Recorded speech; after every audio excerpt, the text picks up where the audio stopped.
but a few here today, Mr. President. And with that, I yield the floor, and I look forward to the comments of the very distinguished senator of New Hampshire. Mr. President. The senator from New Hampshire. I'm pleased that I could be here to hear our colleague from Florida talking so eloquently about the importance of ending the subsidies that we're currently paying to the nation's largest oil companies, and about the importance of continuing to preserve the Gulf and make sure that the regulations that we put in place last year continue. I appreciate his leadership on both of those issues, and particularly on protecting the Gulf, which is really a national treasure. So thank you very much to our colleague from Florida, Senator Nelson. I came down to the floor today to talk about the important legislation that's before us to reduce our deficit by ending the needless subsidies for the nation's largest oil companies. At a time when Americans are paying these companies $4 a gallon for gasoline, in some places it's more than that, it might be surprising to some people out there that these same companies are receiving $4 billion a year in subsidies from the American taxpayer. The legislation that's before us in the Senate right now would end 6 of these separate tax handouts. One of them repeals a provision that essentially amounts to a subsidy for foreign oil production. A second closes a loophole that lets oil companies drill for free on public lands in the outer continental shelf. Another ends a practice that lets oil companies manipulate the numbers when deducting the costs of new wells from their taxes. Under current law, in fact, oil companies sometimes can deduct more than they actually paid to put in place the well. While so many families and small businesses nationwide have struggled to pay the high cost of gasoline, the 5 largest oil companies in the United States collectively made nearly $1 trillion in profits over the last decade. Yet, because of unnecessary and outdated tax subsidies, ExxonMobil, the biggest oil company, paid no U.S. income tax at all in 2009. Boy, that's hard to explain, I think, to the small businesses in New Hampshire and Florida and Delaware who are struggling in this recession to pay their taxes, that the biggest oil company in the country that made the highest profits didn't pay any taxes at all in 2009. With record deficits, ending those giveaways is a common-sense step toward fixing the federal budget. I've heard some people who are in favor of these giveaways say that we need them so the oil companies can keep prices low. But as Senator Nelson so clearly put it, the nonpartisan Congressional Research Service said last week in a report that rolling back these tax handouts won't raise gas prices. With prices so high, they said, oil companies will do all they can to maximize production from all existing wells, and the oil supply will remain unchanged. A barrel of oil is currently selling for far more than it costs an oil company to produce. These subsidies are doing nothing to make gasoline cheaper. In fact, the former CEO of Shell Oil Company spoke about drilling subsidies last February, and he said, and I quote, "With high oil prices, such subsidies are not necessary." But I think it's important to be clear. This legislation isn't about punishing the oil companies for doing well. We want all companies in America to do well. It's really about reducing the deficit and our debt and making smart policy choices with our limited resources. Tax breaks for big corporations are just spending under another name, and all government spending of taxpayer dollars has to come under scrutiny as we tackle our debt and deficits. We're never going to get our massive deficits and debt under control unless we're prepared to eliminate outdated and unnecessary government programs And that means government programs that we support on the Democratic side of the aisle, and it also means outdated and unnecessary programs that our colleagues on the other side of the aisle support. Providing tax handouts to one of the most profitable industries in human history, an industry that clearly needs no help from taxpayers, is a logical place to start. Mr. President, as we emerge from this historic recession and grapple with our long-term deficits, we have to ask ourselves, what are our priorities? Investing in a next-generation economy? Reducing the national debt we leave to our children? Or is it providing outdated tax breaks to one of the most profitable industries in the history of our country? I think the choice is pretty clear, and I hope that our colleagues will join us in supporting this legislation to eliminate these giveaways, reduce the deficit, and strengthen our economy. Thank you, Mr. President. I yield the floor.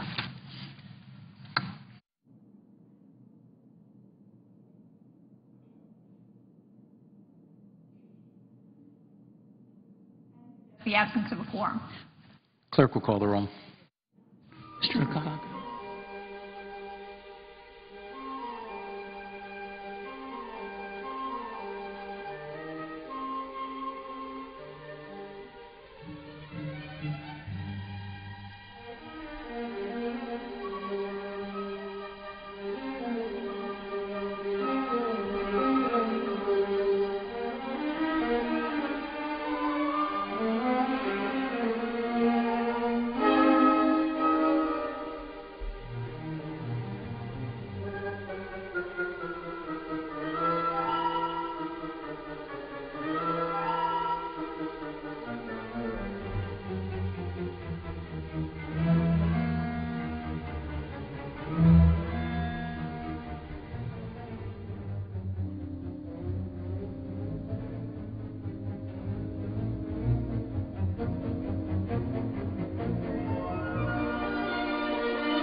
rise today in support of legislation which will Senator's in a quorum call, sir. I ask unanimous consent that the quorum be dispensed with. Without objection.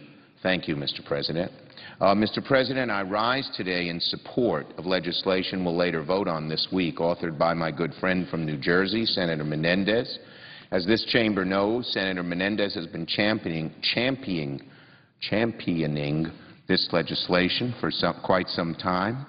He's had the prescience and foresight to focus on this idea early on, and I applaud the hard work he's done to build support for it. I'm also glad that our leader, Senator Reid, has scheduled a vote on it this week, and I hope the bill will pass. I've heard even a few of my friends from the other side of the aisle say they're considering voting for it. Nothing would be better, Mr. President, in terms of showing bipartisanship and giving the American people hope that we can come to a fair agreement on the budget than to pass the legislation this week. Now, in the last election, voters gave those of us who serve in this chamber two distinct mandates. They told us to do two things at once, either one of which alone would be hard to do.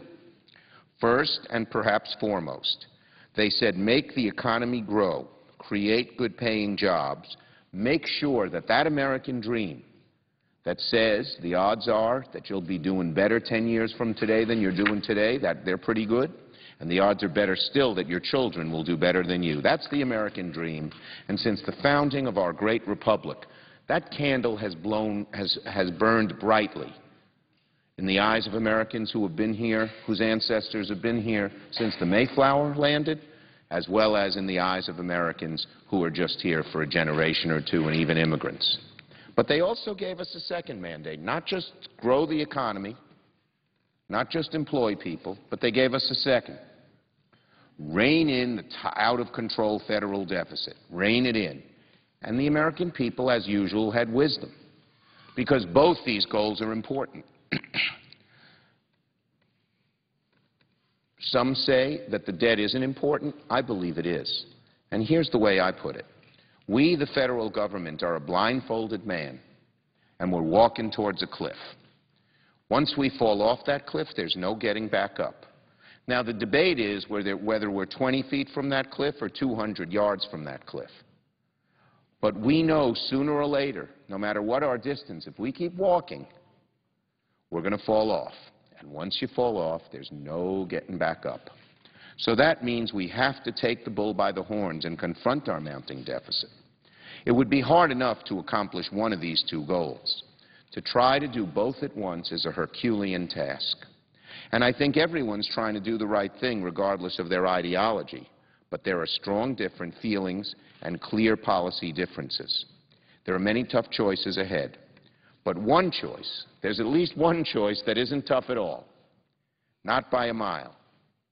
It's obvious to me and to most Americans, whether people you just talk to as you go about your state or whether looking at the polling data, that at this time of fiscal restraint, to continue to give the big oil companies giant tax breaks makes no sense. Getting rid of these corporate subsidies to big oil is a no-brainer. Decades ago, when these breaks were enacted, oil was $17 a barrel. And maybe it made sense in those days to give companies an incentive to explore and to produce. One of the subsidies that the Menendez legislation repeals, the oil depletion allowance, dates back to 1913. That's the same year a man named William Burton patented a new oil extraction process called thermal cracking. Well, Mr. President, big oil no longer cracks petroleum using Mr. Burton's method. It's an outdated process, but the outdated tax subsidy still remains on the books, amazingly enough. With oil hovering at $100 a barrel and big oil reaping record profits, it defies logic for the government to spend billions of taxpayer dollars on these subsidies. We are writing out a check, $4 billion, to the big oil companies. Does that make sense? When we have so many other needs and we have a huge deficit? To me, it doesn't. At the same time, Americans get hit with a double whammy. When they drive up to the pump, they're paying $4 or close to it a gallon for gasoline, diesel fuel, and Big Oil has taken some dollars out of their pockets because their taxes, a small percentage of it, goes to pay these big oil subsidies. How galling. In my home state of New York, the price of gasoline is up 35% on average compared to this time last year. Economists estimate that a typical New York family, a typical American family, will pay as much as $1,000 more on gas this year than last. $1,000. When these families sit around the dinner table Friday nights after dinner, mom and dad, and they try to figure out how they're going to pay all the bills, those gas prices make things much harder. Families across the country struggle to make ends meet as the economy slowly recovers. They can't afford to get gouged at the pump. And with billions of dollars worth of tax subsidies and gas prices at near record highs, it's no wonder these top 5 oil companies just announced mind-boggling profits. These companies are not only among the most profitable businesses in the U.S., but they're among the most profitable businesses in the whole world. In the first quarter of this year, the Big Five brought in $35 billion in profit. In the past decade, they took home nearly $1 trillion. That's $1 trillion with a T. Now, there's nothing wrong with profits in and of themselves. In America, we celebrate success. We want the private sector to thrive. We want them to make good profits. But at a time when the government is looking to tighten its belt, and we're asking every family to tighten their belt, and we're grappling with painful cuts because we have the dual goal of growing the middle class but reducing the deficit, it boggles the mind that we continue to subsidize such a lavishly profitable industry. There are priorities. I said this to the oil company executives last week when they testified before our Finance Committee. There are priorities. How many Americans would choose to give oil companies an extra subsidy rather than kids who deserve to go to college help them pay for their tuition? That's what some of my colleagues are recommending. And when I asked Mr. Mulva, the head of Conoco, one of the Big Five oil companies, I said, well, which would you choose? He said, well, they're two different things. Mr. Mulva, in all due respect, they're not. If we have to reduce the deficit by a certain amount, if we take the $21 billion that we're giving you, that gives us some money to play with that we might be able to deal, or not play with, but to use for good purpose, that we could give to prevent cuts in helping middle-class families defray the cost of tuition and send their kids to college, which is part of the American dream. So they are related, at least in a government deficit world, at least in a budget world in which we live. Every dollar that you don't spend on one thing is a dollar you might be able to use on something else. So just try to wrap your head around it. Big Oil is recording record profit, gas prices are near an all-time high, and we, the American taxpayer, are subsidizing the oil industry to the tune of $4 billion a year. You need the imagination of Lewis Carroll, who wrote Alice in Wonderland, to come up with a more ridiculous scenario. That's why I strongly support, and I'm proud to co-sponsor, Senator Menendez's Close Big Oil Tax Loopholes Act.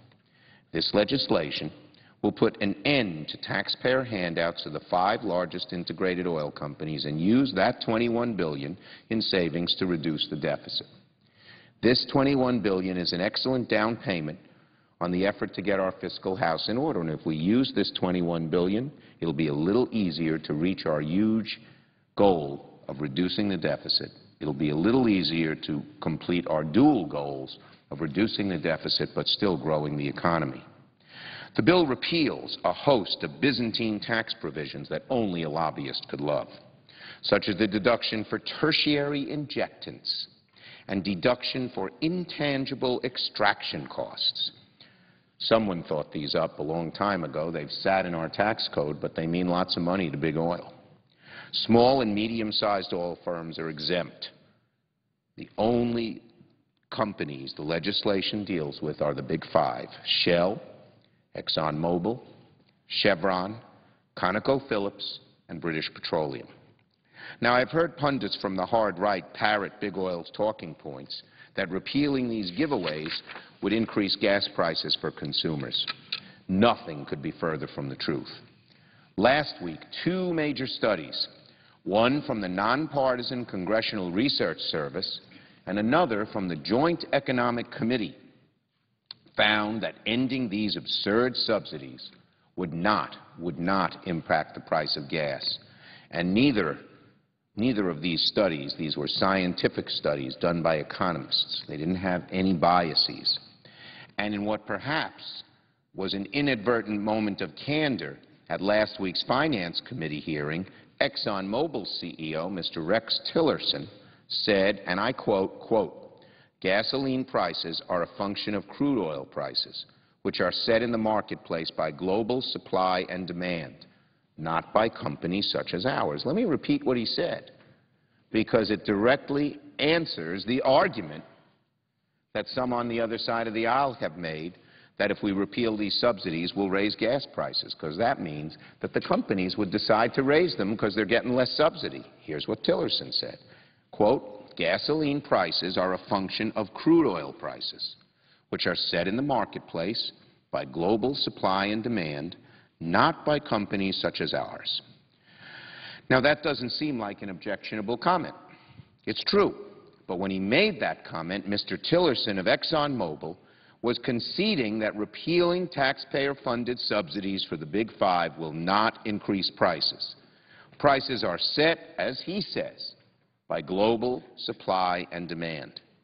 That's not to say that repealing the subsidies will necessarily bring down prices. We are not making that claim. All along, we've been clear that the purpose of this bill is to make a dent in the deficit by repealing tax breaks for the five companies that are the least in need of help from Uncle Sam. Lowering the cost of gasoline and ridding our country of its dependence on foreign oil requires, of course, a long-term, comprehensive approach. It's something we must do. It is outrageous that our country sends $1 billion a day overseas, wealth out of American pockets, and who do we send them to? People we dislike intensely. Ahmadinejad of Iran, Chavez of Venezuela. Why are we doing that? Because we failed to come up with a long-term policy that reduces our dependence on foreign oil. In the months ahead, I expect the Democratic caucus will unveil a thorough and forward-thinking plan to do just that.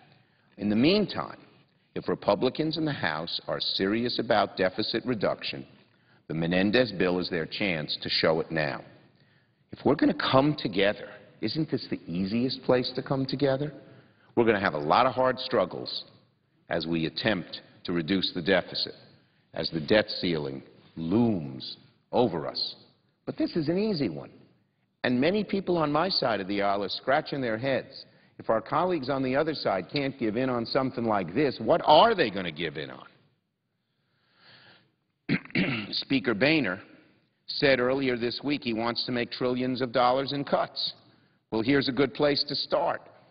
Indeed, the Speaker himself has said as much. At one point, he sort of said, he seemed to say that subsidies to the Big Five makes some sense to eliminate them. Let's not forget that Speaker Boehner was in favor of repealing oil subsidies before he was against it. So, the bottom line is this. At a time of sky-high oil prices, it's unfathomable to continue to pad the profit of companies with taxpayer-funded subsidies. The time to repeal these giveaways is now. No more should we send $4 billion this year, next year, or any year, to the five big oil companies which have made record profits and admittedly, by the admission of Mr. Tillerson, will not affect, if we take it away from them, it won't raise gas prices a plug nickel. Our plan to cut the deficit begins with ending wasteful subsidies to big oil. The Republican plan, as embodied by the Ryan Amendment, which almost every Republican in the House voted for, begins with ending Medicare as we know it. That's a bright line difference between our side and theirs. We know what choice the American people want us to make. I yield the floor. I yield the floor.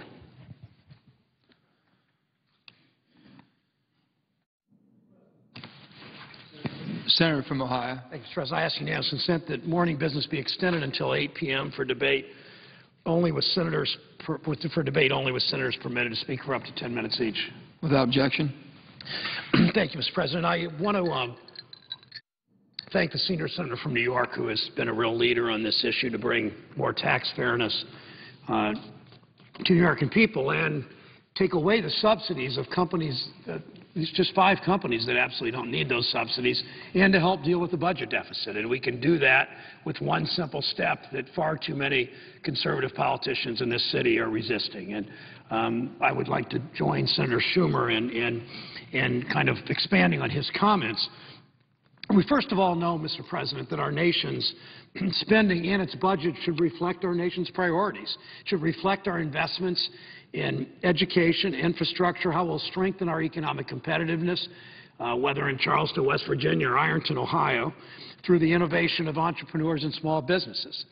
Our tax code should also reflect our priorities to create jobs here at home, to encourage companies to invest in clean energy, to end our nation's dependence on foreign dirty oil. Last week, unfortunately, we heard just how out of touch some politicians and their benefactors in the oil industry are with the real priorities and the real problems facing our nation. Huge federal budget deficits, $4 a gallon gas, Americans struggling to find a job or put food on the table, even if they are employed. I got a letter recently. Lori from Lakewood, Ohio, a suburb of Cleveland, wrote, "This recession has hurt our family budget for the past 3 years. My husband and I have had our pay reduced. We cut our expenses. We don't go out to eat or the movies or department stores. My husband and I are both working second jobs to keep our kids in school and to keep food on the table. We carpool. We do everything we can to cut expenses. I'm at the end. I don't know what else to cut. I don't know where else to cut. I don't have the option of not putting gas in my tank, so I have to get to my jobs." And she said jobs, plural. Please, if you can do anything, it would help so many of us who are struggling. Lori's story is similar to that of so many Americans and so many Ohioans, from Ashtabula to Hamilton, from Lima to Gallipolis. The working mom who drives from home in the big cities anyway, in the metropolitan areas, who drives from home in the suburbs to work downtown. Truck drivers in Toledo, where high gas prices jeopardize their ability to operate and transport products across the country. Small business owners in Lima, in Zanesville, in Findlay, in Mansfield, and Chillicothe, who worry that high gas prices cut into already razor-thin margins, where money spent on gas means less spent on goods and services. Their stories stand in sharp contrast to what we heard last week when the CEOs of the 5 largest oil companies testified to the Senate Finance Committee. They insisted on holding on to those tax loopholes that they said before they don't want, and they've acknowledged they won't use to expand production. A common refrain we hear from conservative Washington politicians is that just as American families are tightening their belts, so too should the federal government. Just ask Lori and the thousands of other Ohioans who work hard and play by the rules and are doing everything they can to get by. But what about big oil? They're doing just fine with windfall profits, billions and billions and billions. The 5 largest oil companies made $32 billion in profits in the first quarter of this year. Based on that, over 4 quarters, over this full calendar year, 2011, you can project 5 companies' profits being $128+ billion. $128 billion. Their profits are good, but when their profits are more than $30 billion in the first quarter alone, it's clear they don't need these taxpayer-funded giveaways. Americans spent 28% more for gas during the first month of 2011 than they did the first month of 2010. Meanwhile, the big 5 oil companies, BP and Chevron and ConocoPhillips and Shell and ExxonMobil, made 38% more profit. profits. Companies then used a major portion of these additional profits use it to buy back stock, enriching their board of directors and their senior managers and their large shareholders. These massive profits are possible by a misguided part of the tax code, one that allows them to take advantage of credits that are in fact meant to encourage American manufacturing. That's why the Closed Big Oil Tax Loopholes Act is so important. The bill would end more than $2 billion in tax subsidies, deductions, and royalty relief that big companies receive each year. Consumers who are already paying $4 a gas at the pump should not be forced to write another $2 billion check to companies that don't need it. But that's exactly what our tax code allows. It grants, how do you put it any other way? It grants corporate welfare to big oil. It's unnecessary. It undermines the actual manufacturing that can create jobs and strengthen our production of domestic clean energy. We should promote only those tax credits, only precisely those tax credits that constitute an effective use of tax dollars. For example, manufacturers from across Ohio and the nation have benefited from the 48C advanced manufacturing tax credits that help us move away from our dependence on foreign oil. 48C leverages public incentives to attract private sector investment. That means government and business working together to create jobs and build a clean energy economy. 7 Ohio companies were awarded $125 million in initial 48C funding in the first phase last year. These companies and their workers in Bedford, Ohio, in Bucyrus, Ohio, in Circleville, in Dayton, in Findlay, in Perrysburg, and in Toledo will retool their factories to build clean energy products, from wind turbine bolts to energy-efficient lamps and home appliances to state-of-the-art solar panel technologies. I introduced the Security and Energy and Manufacturing Act, the SEAM Act, to extend the 48C program. The SEAM Act would create grants as a means to invest in more companies, especially small and medium-sized manufacturers that don't have tax liabilities or companies that struggle to find credit in the tight financial market. So we want these manufacturing tax credits, very different from what the oil industry is demanding that they keep, because their tax incentives accomplish none of this. We are asking that those startup companies, those companies that are not yet so profitable, that they can take these 48C tax credits because they simply don't have the tax liability yet. We're asking that those be part of the code so those companies will get some assistance as they begin to grow their businesses and conserve energy. This would further promote U.S. clean energy manufacturing and ensure our manufacturers produce all the component parts in the clean energy supply chain. Yet instead of adopting this valuable incentive, we continue Republican opposition in the Senate and Republican opposition in the House forces us to continue to allow big oil to exploit the manufacturing deduction to extract oil from the ground. They don't need any more incentive to drill for oil when they're getting close to $100 a barrel. That's not, what they're doing is not manufacturing in any sense of the word. We need a more comprehensive reexamination of the corporate tax code. In the meantime, though, Mr. President, we should all be able to agree that there's simply no justification for continuing tax subsidies to companies that have no need for them. This legislation is modest. It's only in the scheme of a huge federal budget and in the scheme of $125 billion a year tax or profits for the oil companies. It's only in the scheme of that a first step. After removing these unnecessary tax loopholes, the Senate should work on cracking down on both reckless Wall Street speculators and OPEC members who manipulate prices through collusion and price fixing. So, Mr. President, we want to, on the one step is take away the tax subsidies where middle-class families in Dayton and Akron and Canton and Youngstown and Huntington and Charleston and Beckley are taking away that they're reaching into their pocket and giving to the oil companies. We take those away. At the same time, the Senate, the administration needs to crack down on Wall Street speculators and gaming the system the way the oil industry is doing as they manipulate prices with OPEC nations through collusion and price fixing. By taking these necessary steps, we show our spending and our tax code and our budget can reflect not only our priorities, but how we can actually meet them. Mr. President, the time to act is now. I ask my colleagues, my more conservative colleagues here, to join us. We can It's a pretty easy step to move towards a better fiscal situation, a more coherent budget policy, that we eliminate these tax subsidies that have gone to America's five largest oil companies, some of the most profitable companies, frankly, in the history of the world. President, I yield the floor. Suggest yes.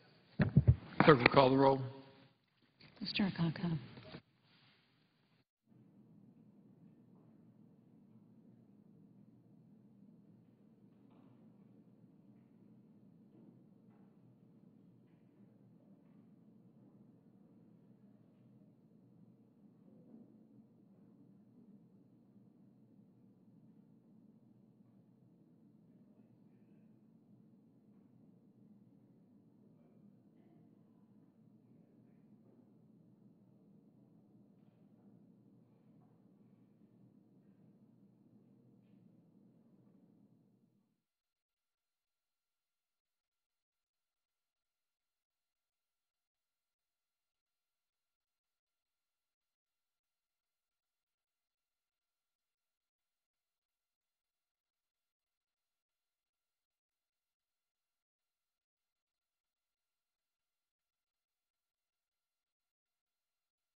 terminated?